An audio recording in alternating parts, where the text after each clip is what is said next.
Jangan lupa untuk subscribe YouTube channel Metro TV News dan nyalakan notifikasinya.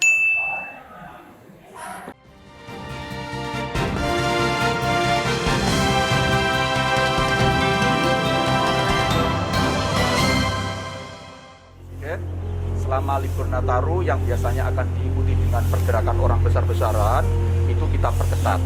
Dan salah satu kebijakannya sesuai dengan arahan beliau, kita berlakukan seluruh secara nasional ketentuan yang berlaku pada PPKM level 3 plus tadi itu.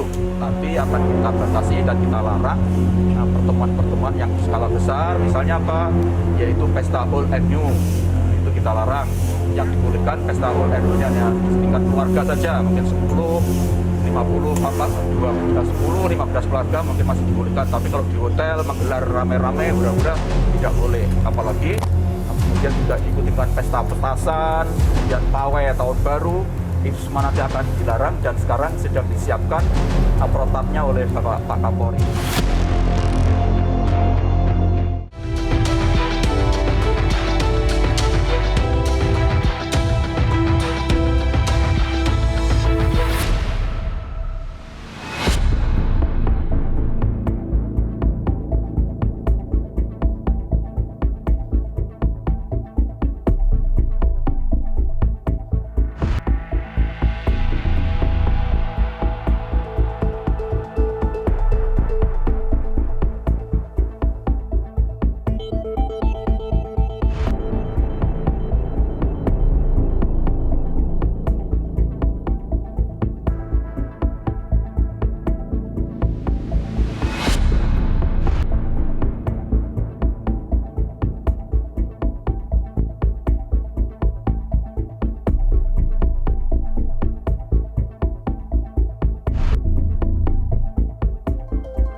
Selamat malam pemirsa, apa kabar Anda hari ini? Itulah sejumlah berita utama yang akan dibahas hari ini.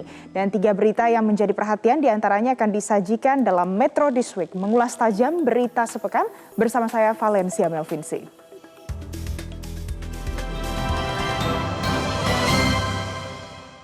Liburan Natal dan Tahun Baru makin dekat. Mobilitas masyarakat kian meningkat. Mengantisipasi potensi terjadinya gelombang ketiga, pemerintah bakal menerapkan PPKM level 3. Perang melawan wabah COVID-19 masih jauh dari tuntas. Sayangnya, kepatuhan menerapkan protokol kesehatan terlihat mengendur di mana-mana. Celakanya pula, belum sampai pada periode libur Natal dan Tahun Baru yang makin dekat. Mobilitas masyarakat justru makin santer. Masyarakat diingatkan untuk tidak lalai menerapkan prokes. Pula pemerintah tidak gegabah dalam mengambil kebijakan penanganan pandemi. Semuanya kembali ramai. Beberapa aktivitas sudah tidak lagi memperhatikan penjagaan terhadap jarak. Tertinggal hanya penggunaan masker yang masih kita bisa terlihat dan kita observasi.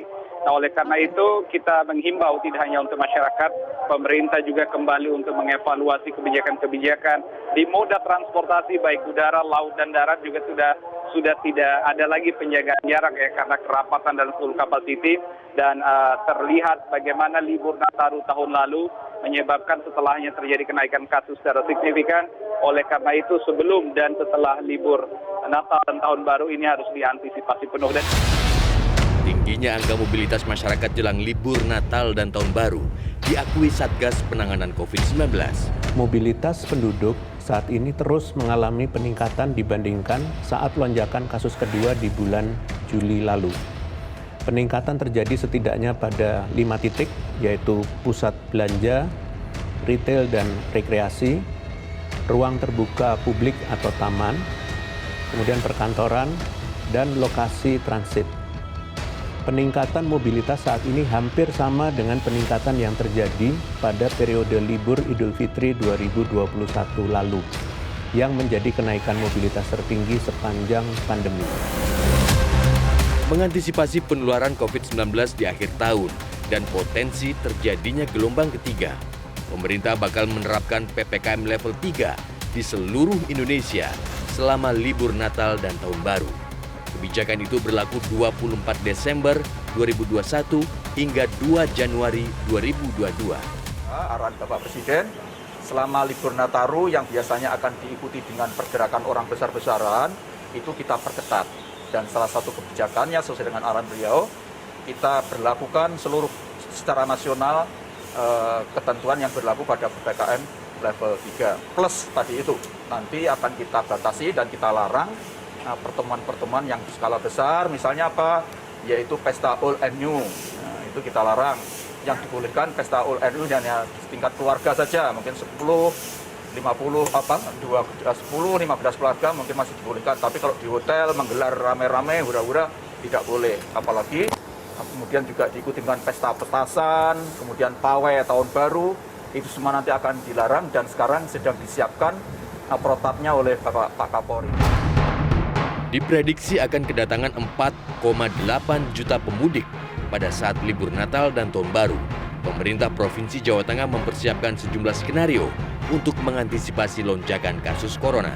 Kita juga akan mengantisipasi umpama percepatan vaksin itu menjadi penting sehingga semuanya terbentengilah tubuhnya sehingga mereka akan bisa lebih kuat nantinya menghadapi situasi pandemi ini. Ini vaksin yang penting. Yang kedua adalah betul kita berharap nanti dengan Polri, dengan Kementerian Perhubungan kita bisa mengelola itu dengan baik. Dengan persyaratan yang tentu harapan kami tidak diperingan begitu. Yang ketiga adalah penyekatan-penyekatan yang akan kita lakukan. Jadi kalau kita melihat yang konvensional bisa kita lakukan itu. Kami akan coba berkomunikasi umpama dengan masyarakat Jawa Tengah yang ada di luar Jawa Tengah untuk mulai hari ini kita ajak komunikasi dulu kira-kira apakah perlu pulang atau tidak sih. Menurut saya kok tidak usah dulu begitu. Tingkat penularan corona memang menurun drastis jika dibandingkan dengan ketika terjadi tsunami kasus pada Juni hingga Agustus lalu. Tingkat kematian akibat COVID-19 juga merosot ke angka belasan jiwa. Namun bukan berarti keadaan sudah aman. Kewaspadaan menjadi keniscayaan yang harus terus dijaga. Jangan sampai kita diamuk gelombang ketiga. Ini adalah betul-betul tipologi jamaah Islamiyah. Ini pelajaran bagi kita, kalau sekelas MUI saja bisa kecolongan, apalagi kita-kita yang awam ini. Ini satu pelajaran penting, betapa trikinya jamaah Islamiyah. Artinya begini, jamaah Islamiyah itu titik brutalnya itu terjadi pada tahun 2000 sampai 2009. Pasca kepemimpinan para